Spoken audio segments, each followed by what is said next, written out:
We all have an interest in addressing violence, no? Preventing it, addressing it, moving on, creating a better world for our kids, ourselves, our grandkids, et cetera, et cetera. So I think we have a kind of a common purpose, and that's really what I'm here to talk about. So I want you to feel free to, call bullshit or ask a question or say anything you'd like or make a comment as we go along. I'll be checking in with you regularly about any thoughts you have or questions you might have as we go. I hope you feel or begin to feel free to do that at some point. I'm here with you, and I get to be the person enjoying this wonderful opportunity to work with Sal and Renata and everybody. But the ideas that I'm going to share with you come from many different kind of places. They're not mine in any way, shape, or form.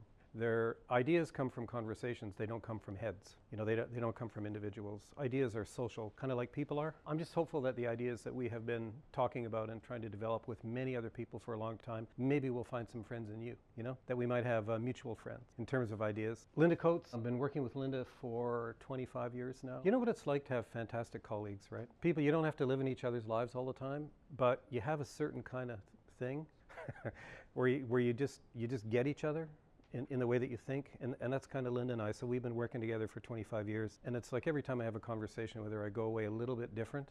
She's a fantastic academic and activist. She lives in the central part of British Columbia. This is Kathy Richardson, who is a Métis activist and therapist. In Canada, I'll be using the word Indigenous today, by the way, in reference to Indigenous people, not Aboriginal, because Indigenous in the Canadian context. Turtle Island is the preferred terminology of the Indigenous folks that I work for and with. We have kind of three main groups of Indigenous people who identify as Métis, from the French meaning mixed, as opposed to the Greek who Metis was the first wife of Zeus. So this is not Metis, this is Métis, and meaning mixed, and it's so people identify as having mixed European and Indigenous heritage, but it also refers to a distinct cultural group. It isn't just about blood, it's about culture, it's about your peeps, who you're with, how you came up, and so on and so forth. So Kathy identifies as Métis. Her people are from Scotland on the one side, her father's side, and from the north central part of Canada, northern Saskatchewan, a place called Delaney, which is also called the City of Widows, because the uranium that was dropped on Nagasaki, it went into the bombs that were dropped on Nagasaki and Hiroshima.